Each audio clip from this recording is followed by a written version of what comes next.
Good morning बच्चों। आज की टॉपिक है चुंबकीय तरंगों की तीव्रता। तो इसके लिए हम एक पृष्ठ लेते हैं। इस पृष्ठ से तरंगें गुजर रही हैं। जो आपका जो पृष्ठ है ये इस तरंग संचरण की दिशा के लंबवत रखा गया है। तो इस पृष्ठ की लंबवत या तरंग संचरण की दिशा की लंबवत एकांक क्षेत्रफल से गुजरने वाली ऊर्जा प्रवाह की जो दर होती है, ऊर्जा प्रवाह की दर जो कि तरंग संचरण की दिशा के लंबवत प्रवाहित हो रही है, उसे हम विद्युत चुंबकीय तरंगों की तीव्रता कहते हैं। एकांक क्षेत्रफल के लंबवत गुजरने वाली ऊर्जा प्रवाह की दर को हम क्या कहेंगे? चुंबकीय तरंगों की तीव्रता कहते हैं। तो इसको लिखिए, तरंगों की तीव्रता से तात्पर्य उस ऊर्जा प्रवाह की दर से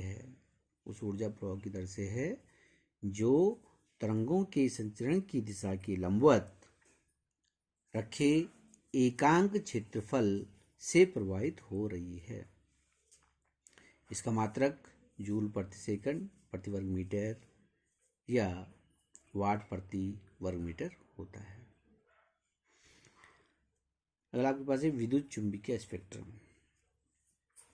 यहाँ पर हमारे पास विद्युत चुंबकीय तरंगें हैं। ये गामा किरणें, एक्स किरणें, परावैंगनी किरणें, दृश्य किरणें, अवरक्त किरणें, रेडियो तरंगें, ये हमारे पास क्या हैं? विद्युत चुंबकीय तरंगें हैं। ठीक है। इस स्पेक्ट्रम की सहायता से आपने यहाँ पर समझना है कि किस प्रकार से इनकी आवृत्ति बढ़ रही है, किस दिशा में बढ़ रही है और किस दिशा में घट रही है, क्योंकि इसमें से आपके पास एक क्वेश्चन परीक्षा में अवश्य पूछा जाता है कि आवृत्ति के घटते क्रम में इनको बताइए, आवृत्ति के बढ़ते क्रम में बताइए, या तरंग दैर्घ्य के घटते क्रम में बताइए, तरंग दैर्घ्य के बढ़ते क्रम में बताइए। आपके पास इनमें से 3-4 जो है किरणें दी रहेंगी और उसको आपने जो है आगे पीछे लिखी रहेंगी और आपने उसको सीरियल से लगाना है। ठीक है ना। तो सर्वप्रथम चलते हैं यहाँ पर गामा किरणों पर। गामा किरणों की आवृत्ति सबसे अधिक होती है, ध्यान रखना आपने। गामा किरणों की आवृत्ति सबसे अधिक होती है। तरंग दैर्घ्य इनकी न्यूनतम होती है, क्योंकि आवर्ती या तरंग दैर्घ्य एक दूसरे के व्युत्क्रमानुपाती होते हैं। आवृत्ति बढ़ती है तो तरंग दैर्घ्य घटती है, और यदि तरंग दैर्घ्य बढ़ती है तो आवृत्ति घटती है। ठीक, तो ये एक दूसरे के व्युत्क्रमानुपाती होते हैं। तो आपने एक चीज़ ध्यान रखना है कि इसकी आवृत्ति अधिकतम होती है, तो इसका मतलब क्या है कि इसकी तरंग दैर्घ्य न्यूनतम होती है। ठीक है ना। गामा किरणों की जो खोज करता है वो वेकुरल हैं। वेकुरल वैज्ञानिक ने इनकी खोज की है, और ये रेडियोधर्मी पदार्थों से जो उत्पन्न की जाती हैं, रेडियो एक्टिव पदार्थ जो होते हैं उनसे उत्पन्न की जाती हैं। और इनकी जो है वेदन क्षमता, ये भी क्वेश्चन पूछा जाता है कि इन किरणों में से सबसे अधिक वेदन क्षमता किसकी होती है? तो गामा किरणों की वेदन क्षमता सबसे अधिक होती है। ठीक है ना। वेदन क्षमता यानी कि किसी जो है मोटी चादर से जो पार निकल जाना, तो ये एक मोटी चादर से क्या निकल जाती है? पार निकल जाती हैं, तो गामा किरणें होती हैं। ठीक है ना। अब हम यहाँ पे देखिए आवृत्ति के घटते क्रम में, इसके पास यहाँ पर आवृत्ति घट रही है, तो आपने इसको सीरियल से याद करना है। Gamma, x, UV, visual, IR और रेडियो। सीरियल से यदि आपको पता रहेगा तो आपको पता है कि गामा किरणें की आवृत्ति सबसे अधिक होती है, उसके बाद एक्स किरणों की होती है, उसके बाद यूवी की होती है, विजुअल, आईआर, और सबसे कम जो आवृत्ति होती है वो रेडियो तरंगों की होती है। आवृत्ति सबसे कम किसकी होती है? रेडियो तरंगों की होती है। अब हम चलते हैं तरंग दैर्घ्य पर। तरंग दैर्घ्य गामा किरणों की सबसे कम होती है, तो गामा किरणों से अधिक एक्स किरणों की होती है, फिर यूवी, फिर विजुअल, आईआर, और सबसे अधिक जो तरंगदैर्घ्य होती है वो किसकी होती है, रेडियो तरंगों की होती है। तो हमने यहाँ पर दिखा रखा है कि एक घटते क्रम में है, तरंगदैर्घ्य के घटते क्रम में हम इधर को चलेंगे, इधर जो तरंगदैर्घ्य कम हो रहा है, सबसे कम गामा किरणों का है, और इधर जो है आवर्ती के घटते क्रम में आवर्ती सबसे कम जो रेडियो तरंगें होती है, सबसे अधिक गामा किरणों की होती है। ठीक है, एक्स किरणों की जो खोज करता है रोंजन है, जो यूवी किरणें हैं उनकी खोजकर्ता रिटर हैं, दृश्य जो किरणें हैं उनकी खोजकर्ता न्यूटन हैं, अवरक्त किरणें उनके खोजकर्ता हार्सल हैं, और रेडियो जो तरंगें हैं इनकी जो खोज की है वो मार्कोनी ने की है। जो संचार सुविधाएं उपलब्ध हैं, बेतार का जो तार है वो सारी की सुविधाएं मार्कोनी के द्वारा दी गई हैं। ये भी पूछा जाता है कि बेतार के तार को के खोजकर्ता कौन है, तो इसमें कौन है, मार्कोनी है। समझ गया ना। तो ये आपने सीरियल से याद करना है, तो इसके लिए मैंने आपके लिए एक सूत्र बनाया यहाँ पे, आप याद करके इसको सीरियल से ही आपने याद रखना है। जिस अगर सीरियल से याद रखेंगे तो परीक्षा में सॉल्व करने में आपको बड़ी आसानी होगी।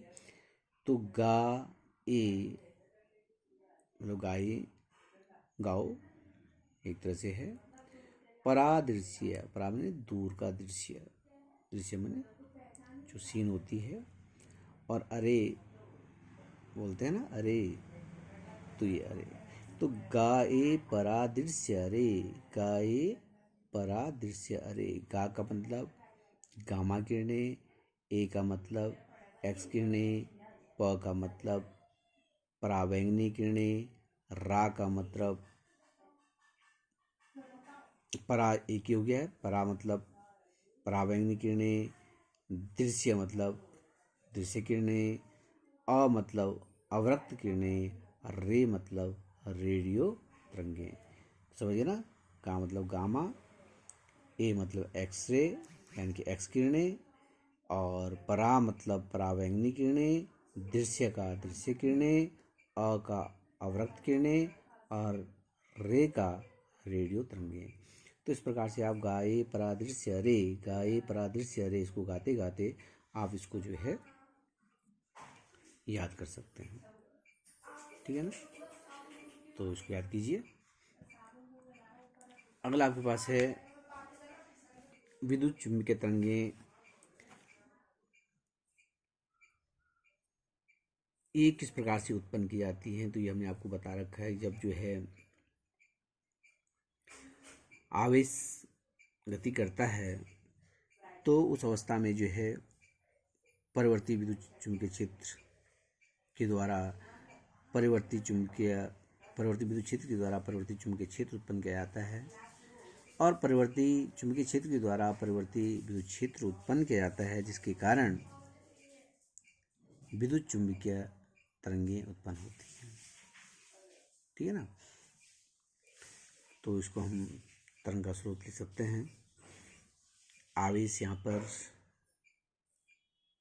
गति करता है, ठीक है, तो इस प्रकार से आवेश, एक प्लेट होगी, दूसरी प्लेट होगी, और इस प्रकार से इन प्लेटों के बीच में क्या करता है, आवेश जो है दोलन करता है। यह आवेश आपके पास है।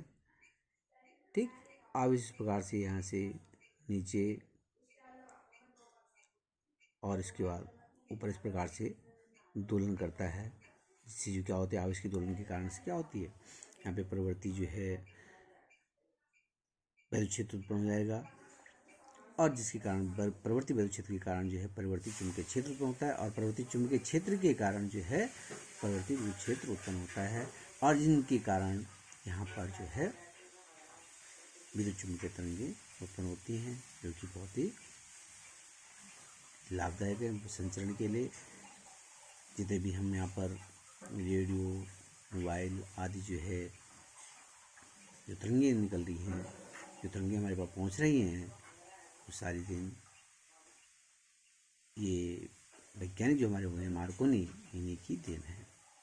ठीक है ना, तो इसमें हम लिखेंगे जब कोई आवेश स्थिर होता है तो भी उसके चारों ओर वैद्युत क्षेत्र उत्पन्न होता है, कोई आवेश स्थिर होता है। और जब कोई आवेश सेकंड पॉइंट समान चाल से चल रहा है तो उसके चारों ओर चुंबकीय क्षेत्र उत्पन्न हो जाता है। जब कोई आवेश त्वरित गति से गतिमान है अर्थात उसका वेग परिवर्तित हो रहा है, त्वरित गति मतलब उसका वेग में क्या हो रहा है, लगातार परिवर्तन हो रहा है, तो त्वरित गति के कारण परिवर्ती चुंबकीय क्षेत्र तथा वैद्युत चुंबकीय क्षेत्र उत्पन्न होते हैं। अतः एक परिवर्ती वैद्युत क्षेत्र परिवर्ती चुंबकीय क्षेत्र को उत्पन्न करता है तथा परिवर्ती चुंबकीय क्षेत्र परिवर्ती वैद्युत क्षेत्र को उत्पन्न करता है, और इस कारण क्या होगा, विद्युत चुंबकीय तरंगें उत्पन्न होती हैं। ठीक है। जिस आवृत्ति का आवेश दोलन करता है उसी आवृत्ति की विद्युत चुंबकीय तरंगें उत्पन्न होती है। समझे ना। अब हम तरंगों की प्रकृति के बारे में जानते हैं। हम जानते हैं कि परिवर्ती वैद्युत क्षेत्र के द्वारा परिवर्ती चुंबकीय क्षेत्र उत्पन्न होता है और परिवर्ती चुंबकीय क्षेत्र के द्वारा परिवर्ती वैद्युत क्षेत्र उत्पन्न होता है, और इसके कारण से विद्युत चुंबकीय तरंगें उत्पन्न होती हैं। तो परिवर्ती वैद्युत क्षेत्र तथा परिवर्ती चुंबकीय क्षेत्र के द्वारा उत्पन्न होने वाली तरंगों को विद्युत चुंबकीय तरंगें कहते हैं। इस तरंग में वैद्युत क्षेत्र चुंबकीय क्षेत्र के लंबवत होता है। वैद्युत क्षेत्र होता है, वैद्युत क्षेत्र और चुंबकीय क्षेत्र भी क्या होते हैं, एक दूसरे के लंबवत होते हैं। ये वाई अक्ष में है, ये आपके पास जेड अक्ष में है। ठीक है ना। तो ये सब के सब क्या होते हैं, एक दूसरे के लंबवत होते हैं। ठीक है। और ये दोनों के दोनों यानी कि वैद्युत क्षेत्र तथा चुंबकीय क्षेत्र एक दूसरे के लंबवत तो होते ही हैं, लेकिन ये दोनों जो हैं, जो आपके पास तरंग संचरण की जो दिशा है उसके भी लंबवत होते हैं। ठीक है। तो इस प्रकार से आप देख सकते हैं, इस तरंग में वैद्युत क्षेत्र तथा चुंबकीय क्षेत्र के लंबवत होता है तथा ये दोनों तरंग संचरण की दिशा के लंबवत होती हैं। तो ये तरंग की प्रकृति होती है। यहाँ पर देखिए चित्र में आपने इसको समझना है। ये चित्र आपके पास बनाने के लिए आता है, कभी भी तरंगों का जो डायग्राम है, ग्राफ है, उसको पूछा जाता है परीक्षा में। तो आपने इसको क्या करना है, ये आपके पास चुंबकीय क्षेत्र या विद्युत क्षेत्र रहता है। ठीक है। और विद्युत क्षेत्र क्या करता है, ये परिवर्ती विद्युत क्षेत्र है, ये परिवर्ती चुंबकीय क्षेत्र को उत्पन्न करता है। लंबवत एक दूसरे के क्या होते हैं, लंबवत होते हैं। तो ये वाई अक्ष की दिशा में है, तो परिवर्ती जो चुंबकीय क्षेत्र होता है वो जेड दिशा में होता है, जबकि तरंग एक्स दिशा में संचरण कर रही है। जो आपके पास तरंग उत्पन्न हो रही है वो कहाँ जाएगी, तरंग संचरण की दिशा है वो एक्स अक्ष की ओर जाएगी। अब देखिए यहाँ पर ये परिवर्ती चुंबकीय क्षेत्र उत्पन्न हो गया है। ये क्या करेगा, ये वैद्युत क्षेत्र को, परिवर्ती वैद्युत क्षेत्र को उत्पन्न करेगा। परिवर्ती चुंबकीय क्षेत्र परिवर्ती विद्युत क्षेत्र को उत्पन्न करेगा। अब इसने ये उत्पन्न कर दिया है, तो ये दोनों एक दूसरे के कैसे होंगे, लंबवत होंगे। ये प्लस दिशा में था, ये माइनस दिशा में हो गया है। ठीक है। यहाँ पर जो है ये प्लस दिशा में था, ये माइनस दिशा में था, यानी कि जेड अक्ष की दिशा में था। अब यहाँ पर इसने इसको उत्पन्न किया, यानी कि परिवर्ती चुंबकीय क्षेत्र ने परिवर्ती विद्युत क्षेत्र को उत्पन्न किया, एक दूसरे के लंबवत होते हैं। अब ये क्या करेगा, ये भी परिवर्ती विद्युत क्षेत्र है और ये परिवर्ती विद्युत क्षेत्र जो है परिवर्ती चुंबकीय क्षेत्र को उत्पन्न करेगा। तो इस प्रकार से इसने यहाँ पर जो है परिवर्ती चुंबकीय क्षेत्र को उत्पन्न कर दिया। ठीक है। बी को उत्पन्न कर दिया। ये भी एक दूसरे क्या होंगे, लंबवत होंगे। तो इस प्रकार से इसकी दिशा दिखा रखी है। ठीक है। फिर यहाँ पे देखिए परिवर्ती चुंबकीय क्षेत्र हो गया है, ठीक है ना, ये क्या हो गया, परिवर्ती चुंबकीय क्षेत्र। अब ये क्या करेगा, परिवर्ती विद्युत क्षेत्र उत्पन्न करेगा।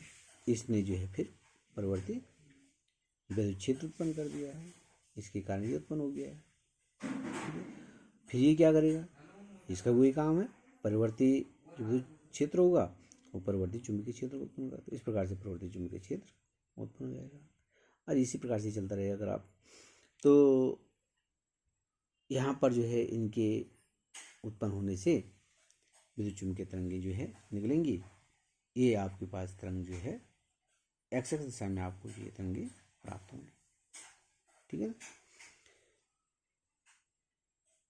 तो बच्चों ध्यान से इसको आप याद कीजिए, कहीं पे भी समझ में ना आए तो आप फिर दोबारा इसको पूछ सकते हैं। ये फिगर आपके पास है, ये परीक्षा में पूछा जाता है। इसमें से आपके पास इन्हीं दोनों में से 2 क्वेश्चन आपके पास जरूर पूछ जाएंगे, तो इनको ध्यान दीजिए। बहुत ही सरल है।